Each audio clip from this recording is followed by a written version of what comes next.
all for coming. And I think all I need to say is that we have Ryan Hardt from Computer Science, and he's going to talk about SPOCK. So. All right, thanks, Karen. Welcome. Thank you all for attending. As Karen mentioned, today I'll be talking about a system that I've been developing for about 2 years or so entitled SPOCK. And SPOCK is a system for encouraging interaction in online courses. So we'll start by discussing various categories of online courses. And then we'll talk about the motivation behind the development of our tool, SPOCK. And we'll present a brief overview, talk about some of its features. We'll talk about where the project is at currently, where we plan to go with it, and then finish with a discussion. So there's a couple different ways we can categorize online courses. And one way is by looking at them as MOOCs or SPOCKs. MOOC is an acronym that many of us are probably more familiar with. It stands for Massive Open Online Course. And so these courses are intended for massive amounts of students. And they are open to students across the world. So sites like Coursera, edX are sites that offer MOOCs.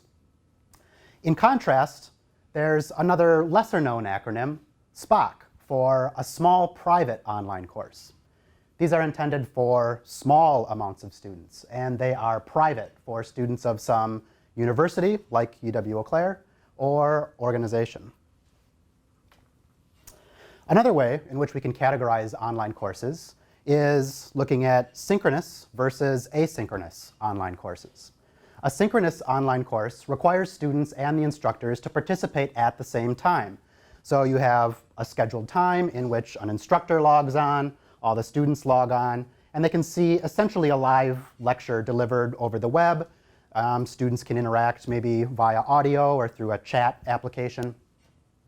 In contrast, you have asynchronous online courses. These allow students to participate at any time. So these lectures are previously recorded, and discussions occur on message boards. So let's talk a little bit about the motivation behind SPOCK. It's been shown that higher interactivity in online lectures improves student learning. So how do online lectures facilitate this? Well, it largely occurs in two ways: discussion boards and embedded learning assessment questions. And there are problems with both of these. So discussion boards, when implemented as a separate component, have been shown to impose a cognitive overhead on student learning. And so an example of a separate component here for an online course would be a web page in which you view the lecture and a separate web page in which you participate on the discussion board. And so it makes it more challenging for students to tie comments made in a discussion board with particular points or topics in a lecture when implemented as separate components. Additionally, comments made on a discussion board, on a separate component, typically apply to the lecture as a whole, rather than to more finely grained content within that lecture. So embedded learning assessment questions are another way that interaction is fostered in online courses. And these often take the form of multiple choice questions. So these are probably similar to things we would use as clicker questions in the classroom. But really, they lack the type of interaction that occurs or that we hope to occur in the classroom, a more back and forth question-answer discussion style interaction. Additionally, clicker questions or this type of embedded learning assessment question comes with an expectation that the answer is going to be delivered right after that question is asked, whether it's in the classroom or on an online lecture. So students expect that that answer is coming, and as a result, they may not really think about the question that's asked. They may provide little effort in answering that question. So there are a couple systems for online lectures that have been developed largely for research purposes to address these interaction issues. And they use a timeline-based commenting system. So in these systems, comments appear on the same page that contains the lecture video. And in some of these systems, those comments appear only at the appropriate time in the lecture. So the lecture's playing, You reach a point at which a comment was previously made, and that comment appears. Now, this type of timeline-based commenting system is really not suitable for MOOCs because of the massive amounts of students that take these courses. So you can imagine that that could get quickly overwhelming with all the comments and replies that are made in those systems and distracting from the lecture video. And also, this type of system is really not as useful for synchronous online courses because there's an expectation that people are participating at the same time, and that if you ask a question, someone is there in real time to answer that question. But there are benefits to this timeline-based interaction system. Most notably, those comments that are made are tied more closely to individual points and topics within the lecture. So you don't suffer from those more broader comments that are made in discussion boards. Additionally, this has been shown to increase student interaction. Students like recognizing what other students are doing in the course, how they react to comments that are made in the course, what their perception of that content is. And this more closely mimics that type of interaction that we hope to occur in the classroom. But there are problems with this timeline-based system as well. They offer little to no interaction for students who watch lecture videos early in asynchronous online courses. So when these systems have been evaluated or used in practice, I think there are 3 such systems that I'm aware of, they either seed that system with comments that were made in a previous run of the course, maybe from a prior semester. In another case, there was an online course that also had an in-person meeting, and they had someone notate all of the comments that were made in the in-person meeting and input them into the system. Another system, when evaluated, required students to make a certain number of comments for every lecture. And there are issues with this because that comment seeding may not be possible in practice. So you may not have run the course previously, so you don't have access to comments that were made in the past. Additionally, you may not have a live version of the course, an in-person meeting, or the ability for someone to transcribe all of the comments that were made. Additionally, when using comments that were made from a prior run of the course, it doesn't really help students interact with their peers. So you can imagine a student replying to a comment that was made in a prior year or a couple years ago, and so it feels to some degree artificial. Another means is that requiring comments from each student in each lecture, and this is kind of what I call a forced interaction. It doesn't really translate to the type of student engagement that we hope those lectures will provide. If you force every student to make a comment or a certain number of comments in a lecture, on average, those comments are going to be of lower quality. So let's talk about our system, SPOCK. SPOCK is an acronym for Small Private Online Course Keeper, because I had to get that K in that acronym. And it's an online lecture system intended for asynchronous, small private online courses. And it's distinguished by its tight integration between timeline-based lecture content and anonymous student comments, its use of gamification to encourage and assess student interaction, and its loose coupling with lecture videos that can be referenced from other websites like YouTube. So we'll talk about each of these distinguishing features in a moment. First, we'll see a mock-up of the lecture interface. So students will log into this system. They'll see a list of courses in which they're currently enrolled and that also have content in SPOCK. They'll click on one of those courses. They'll see a list of lectures for that course. They'll click on a lecture, and this is the interface that they'll see. So the majority of the interface is constituted by the lecture video, and so that's what we see here. This lecture video is coming from YouTube. YouTube will throw those black bars on the side if it doesn't meet the desired aspect ratio. And at this point in the lecture, we're going over a PowerPoint slide on core data. Right below the lecture video, we have our timeline. So YouTube videos have their own timeline or scrubber that appears when you hover over the lecture video. We disable that. We want to use our own scrubber. And we'll talk about why in just a moment. So, of course, we need to make sure that we can mimic all the behavior that YouTube scrubbers or other scrubbers would provide. You can click on various points in the timeline and the video will jump to that spot. You can drag where you're currently at in the timeline to move forward or backward in the video. You can see the little red bar to know how much more of the lecture you have to watch. And most importantly, there are indicators where comments are present in that lecture video. So previous students made comments when watching that lecture video. Those comments are tied to a particular point in time in the lecture, and we have indicators to show that in that timeline. We'll have a little more on that shortly. Below the timeline, we have an achievements section. This is part of our gamification component.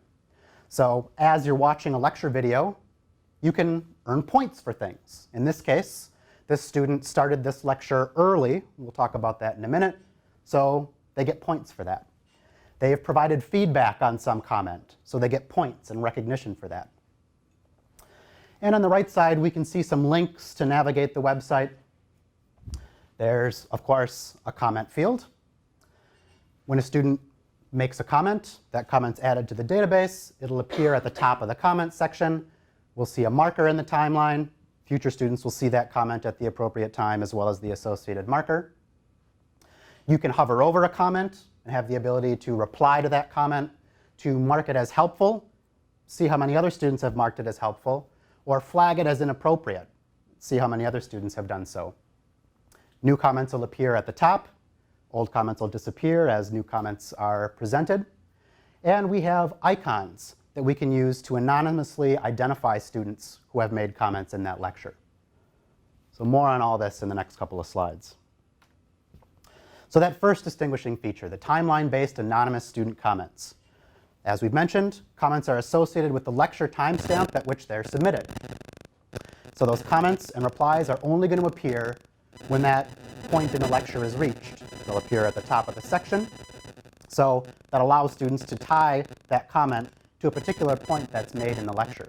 And it allows for that clear relationship between the two. Indicators, as we've seen, are present on the timeline where those comments occur in the lecture. And so some comments may generate more replies than others. The more replies that are present, the darker that indicator color will be.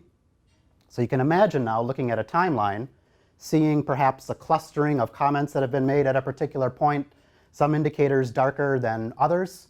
And this provides an indication of the points in lecture that are either confusing for students or exciting and generating a lot of interest.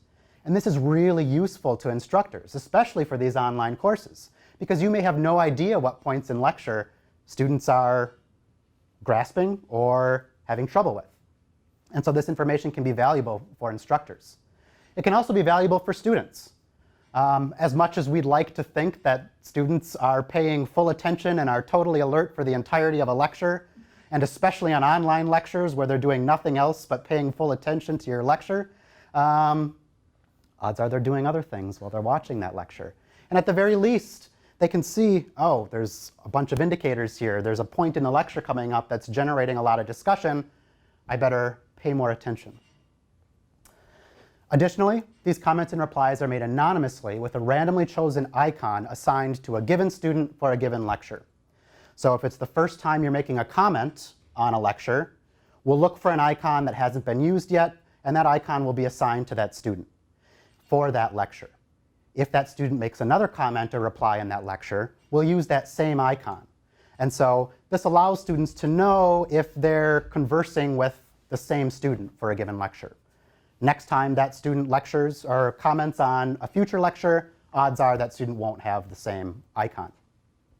And so the hope here is that those anonymized comments will ease student concerns about judgment from peers. So oftentimes in the classroom, students may know the answer to questions, but are maybe too nervous to answer, or maybe have a question themselves but are too nervous to ask. I myself was one of those students for a period of time, and this can occur for online classes as well, I suspect. These comments are stored in the database. They're associated with that lecture. If you go back to that lecture and watch it again, you'll see all the comments that were made. And so if you said something that drew some criticism, perhaps, that's there for the entirety of the semester. And so our hope is that these anonymous comments will ease those concerns and also increase student interaction. So let's talk about that second distinguishing feature, the gamification component. So gamification essentially awards points and provides recognition for using a system. So we award points for the following activities. Of course, you comment on a lecture, you reply to a comment, you get points for that. You upvote or downvote a comment. So I've referred to this as marking a comment as helpful or flagging a comment as inappropriate. You're providing feedback. You get points for that. Of course, if you submitted a comment or reply that others marked as helpful, you'll get points for that. If you submitted a comment or reply that others flagged as inappropriate or downvoted, you're going to lose points. And so we do that for two reasons. One, we don't want anyone using offensive language in the system. And two, we don't want anyone gaming the system just to earn points, right? You can imagine someone saying, well, I know if I submit a comment, I'll get some points for that. ASDF, submit. Well, we can allow the system to effectively police itself by having students marking that as inappropriate or just saying, hey, this student is doing nothing but trying to get points, and that hopefully will weed out that type of behavior. You can get points for starting and finishing a lecture early, right? We all do our best to prevent students from procrastinating. We have a means of rewarding them for not doing so. So instructors can say perhaps a lecture becomes available on Monday. They have to watch it by the end of the day on Sunday. And if you start that lecture by Wednesday, you'll get points for that in the system. And perhaps if you finish it by Thursday, you'll get points for finishing it early as well. You can get points for just finishing a lecture. So that's, of course, something we expect our students to do, but we can recognize that they've done what we've asked. And you can get bonus points for, say, making 10 comments across all the lectures in a course, or starting 5 lecture videos early. And so we hope that this gamification system will encourage student interaction. So that's one of the things we want to evaluate. Additionally, we hope that this will address that comment seeding issue. So we provide some incentives for students to use the system early and to provide comments so that other students who watch it later can reply to those comments. Those students that did provide comments early can be notified via email when others replied to their comments or perhaps marked them as helpful or inappropriate. So students, as we saw previously from the mock-up, can see all achievements they've earned for a given lecture while they're watching that lecture. Additionally, they can see all the achievements and points that they've earned for a given course. Some of those bonus points are earned for activity across multiple lectures. So there's a page that'll show them all the points that they've earned. And if allowed by the instructor, they can see a leaderboard that illustrates points earned by all students anonymously in the course. So you can imagine students wanting to get to the top of that leaderboard or the top 10% of that leaderboard to provide more incentive to interact with others in the system. Instructors have the ability to assign point values for achievements in the course. So starting a lecture early may be worth more points in one course than it is for another. You may wish to disable achievements for a particular course. Instructors will have the ability to do that as well. They can also view points earned by students in the course. These are the actual students. And so instructors can use this information as they see fit. So whether it's providing extra credit or perhaps participation points, it's really up to the instructor how he or she wishes to use those points. And that may affect whether or not that leaderboard is displayed. Other features include that flexible lecture video hosting. So we don't host those videos within SPOCK. They're hosted on other websites like YouTube. SPOCK simply links to those videos. We also have LDAP integration, and so this allows students and instructors to log in using their university-provided credentials. So students don't need to search for courses that they've already enrolled in, and instructors don't need to add courses and add students to those courses. As an instructor logs in, we can see what courses that instructor has been assigned to for that semester and future semesters. Instructors can then say, yes, I want to use SPOCK for this course. At that point, if students log in, they can see that an instructor has already done that, and they'll then have access to that course. So faculty doesn't need to make new courses, individually add students to those courses, because that could potentially be a barrier for adoption. So where are we at and what do we plan to do with this? So SPOCK's implementation began last year as an ORSP-funded research project with a single student. And that student made great progress. So a lot of the data access and manipulation and various components of the system have been developed. A lot of that information is displayed and can be interacted with on various web pages. And its implementation continues this semester in a senior level project-based capstone course. It's our Software Engineering 2 course in the Computer Science department. And so this course has students follow a software engineering process model, and they have to plan the work that they're performing, identify what they plan to implement over the course of some chunk of time, and have a particular communication style and reflect on their process and work with requirements and so on. And so there's a team in this course that's working on this project this semester and is making good progress. There are also other features being implemented by 2 students this semester as research projects. And so the types of things that we discuss are a little bit different than in the course. We're focused more so on the research matters here and why we're implementing certain features. And they're also implementing some of the gamification achievement components in this system. So after this system is at a point at which we think it's usable, then we're going to perform a sort of alpha testing. And so this is really testing in a controlled environment where someone responsible for that system participates in that environment. And so that someone will be me. And I'm hoping to use this system in one of my online and/or flipped classes. Hopefully in the summer, maybe next fall, depends on when it's ready. And so the idea here is really to identify and fix bugs with the system. So we can design the system to be used in a certain way, anticipate that it's going to be used a certain way, but once we put it in the hands of actual users, we may find that they do some things differently. And so the point of this is really to get it to a stage where we can have other people use it. And at that point, we'd like to run an empirical evaluation to answer these 2 questions. Does gamification increase the amount of student interaction in an online lecture system for small private online courses? And does an anonymous commenting system increase the amount of student interaction in an online lecture system for small private online courses?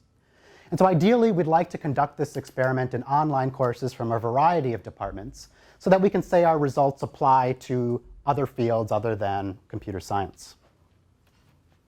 And so I have a possible experimental design here. This design mimics one that I executed for an evaluation I did in my dissertation for a tool I developed in graduate school. And so I'm thinking we'll use a within subjects design. So we're comparing how a given student uses the system with the experimental condition and how they use it without that experimental condition. So we'd like for all students in a course to use SPOCK for the entirety of the semester. That means they have access to the commenting and reply functionalities. But for a given lecture, half of the students will use the experimental condition. That's either gamification or anonymous comments. So half of the students for a given lecture will get points for interacting with the system and half won't.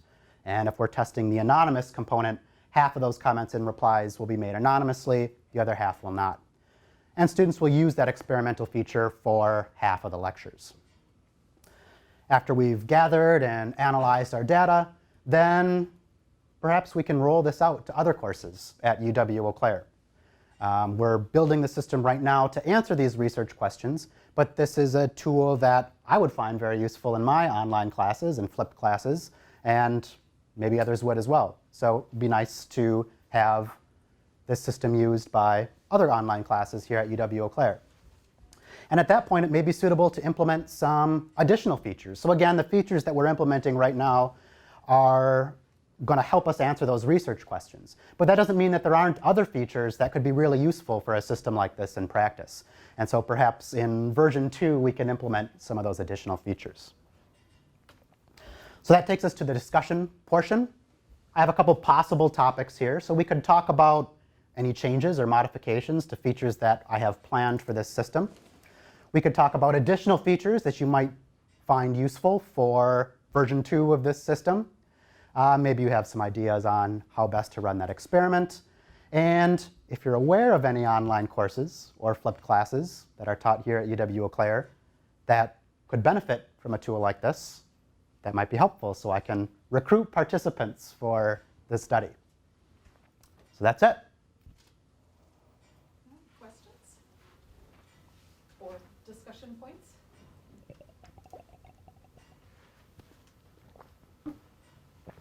Chris. So how long do you keep a comment up, or what's the criteria? 'Cause, like, the notion of an instant is strange. You said that Right. it scrolls off eventually. Yeah, so that's something that we've talked about. So do we have those comments and their replies disappear after a certain amount of time, right? Or do we just keep them on the page until they're pushed off the screen by further comments? And I think what we're leaning towards right now is keeping those comments and replies present as long as they haven't been replaced by further comments. And so the idea there is there may be content later on in the lecture that ties to something that was mentioned earlier. And so we want to allow people to scroll down and see those comments that were made earlier. And so we put the timestamp on those comments as well, so someone can say, okay, this comment was made maybe 5 minutes ago or so in the lecture, and know roughly at what point in the lecture that comment was made. So when someone responds to somebody else's comment, is it linked to, are they linked in some way? Yes. So in order to reply to a comment, you can hover over it, and you can only reply to comments, not really to replies. If you're replying to a reply, it's really associated with that original comment. Yep, and so we store that relationship so that we can see who made that original comment, how to display it correctly in the interface here, and also so that we can notify the person that made that comment in case they did so a couple days prior, and perhaps they asked a question that someone else answered. So we want to allow that person to see that answer. So my experience as the user, though, would be that the whole chain of the initial comment and any responses would all appear at the same time to a later user who's coming in? Yes. And so one of the things we haven't really addressed is what happens if there are a lot of replies to a particular comment. So we really don't want people to have to scroll and all of a sudden have an entire screen full of new comments and replies. And so perhaps we can allow some of those replies to be collapsed in some way. But that's a good question and something that we need to address. Yes? If the lecture video is captioned, are those captions going to come through in SPOCK? That's a good question. My assumption is that if the lecture hosting site or the video hosting site like YouTube has the ability to enable or disable those captions, then we can tie into that in our system to control that as well. Because we're hiding all of those controls, or the majority of those controls that YouTube provides, but they provide a means with which to interact with that functionality programmatically. And so we should be able to say, recognize whether or not a video has captions and allow those to be enabled or disabled. So the answer is yes, as long as YouTube or those other sites allow for us to recognize that, that component. That would be a big concern from our perspective, is if we put content out there, it has to be accessible Right. to students. Right. That's, Disabilities. I'm glad you brought that up. That's a question to ask, whether or not, in this case, Google or YouTube provides the means to do that. And I suspect that they do. Sorry, Chris. I was saying, another question too is, so if an instructor is reusing these videos semester after semester, which would be the hope, is that once they have it. Right. And I know you talked about kind of having some of those seed comments in there, especially for early participants. Sure. Is it something where an instructor can go in at the end of a semester and kind of clear out comments and replies though, so that way it's more of a genuine experience for the next semester, that they can kind of come up with those ideas again on their own? Sure. And that's kind of the intended use of the system. but perhaps we could allow for the instructor to include comments that were made previously. But that sort of ties back to that point that I made earlier about students responding to things that students in a prior semester have submitted, and it doesn't feel as authentic as it would if you were knowingly interacting with students who are taking the class at the same time. But that is something we could configure within the system to include those comments or not include those comments. Yes? So I've kind of gotten the sense from the way you talk about it that these comments are going to be spontaneous. But could they be responses to a question that's asked I mean, are you thinking about them as being used in that way, of that the video might pose a question or a problem and then there would be responses? It's certainly one way in which the system could be used, and so that if so, you would clearly see the points in the lecture where those questions were asked, right? Because then you would expect to have more responses there. But I think the intent is more so for just a point in a lecture like this where you're discussing some new topic, and maybe it's a topic that is challenging for students, and maybe it's the first time you've delivered that lecture, and so it provides an opportunity for students to say, I'm not really sure what you're getting at here, or is this related to something that we talked about earlier? So it could be used in that way. Chris, you had a question earlier? So on YouTube, you'll often see, like links to particular times, because the comments aren't necessarily automatically associated with the timeline position. Sure. But I could see in a classroom environment, you might hit upon a point like at 5:12 or something like that. The student might say, how does this relate to what we talked about over here? Can the student make a link other times in their comments? Oh, that's interesting. That isn't something that we considered, but that's a good idea. So YouTube's API, or protocol, would let you sure. jump like that, but I don't know if you're, how abstracted is the underlying video? Sure. So we do have the ability to say, jump to this point in time in that lecture video. So we could perhaps provide another mechanism when you're adding a comment to say, this should link to a particular point in time in video, or I'm referring to some other point in time in the video. So that's a good point. That's something to consider. The other thing is, I use Piazza Mhm. for my discussion board, because I don't use, what do we use here? D2L. I don't use it. So I just want the discussion board part of it, but it's really nice to be able to link to other people's posts. Sure. So in Piazza syntax, I just do @ and then I put the identifier. So Okay. the post or the thread that I want people to go read instead Sure. of duplicating effort. Maybe that's something that would be useful here too. Yeah, Check definitely. out this other comment. Sure. So linking to comments that others have made, and just linking to other resources in general. I mean, this system currently doesn't allow for that, right? But perhaps something that would be a good feature to add. Sounds like a good version 2 feature.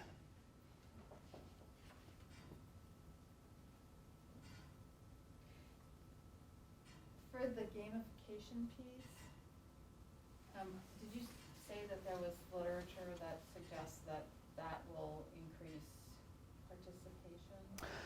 And so how did you choose, or so the things that you could get points for commenting and starting early and so forth? So did you select those based on things other people have tried, or did you just come up with those based on your own experience? Or Yeah, those were just things we wanted to recognize in the course. So there wasn't any existing literature that said, oh, you should do this or you should do that. And so one of the reasons for that gamification component is to encourage that early use of the system, right? And so that's why some of those features or gamification achievements recognize starting a lecture early and finishing a lecture early. Otherwise, obvious things are commenting and replying and marking as helpful, and so not everyone is going to be comfortable making comments or replying to a comment. But that doesn't mean they can't interact and participate in some way, and so that's why we have those helpful indicators and flags as well. So you can participate, you can interact without needing to fully put yourself out there by making a comment or a reply, and perhaps students will find that as a gateway to actually making more comments and replies in the system. So those were just uses that we wanted to recognize. And then you as the instructor can track who the actual student is, but their participation is anonymous to everybody else. Exactly.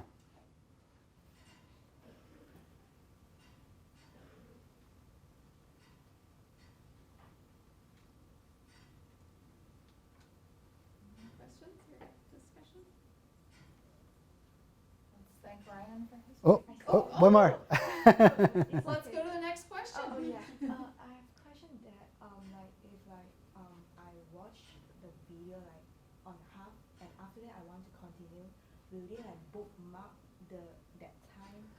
Because I don't want to replay. Right, right. That's something that we need to keep track of. So there are a number of things that we have to record as far as how students are watching that video. So, for example, we can't have someone start the lecture, drag it all the way to the end or click the end, and get points for finishing a lecture or finishing a lecture early. So there are things like that we need to recognize. And the mechanisms that we'll use to recognize things like that, we can also use to, for example, record when you stopped watching that lecture video so that when you pick it up again, you could start from the same point. It's a good question. So that's still under development. Yes, yes.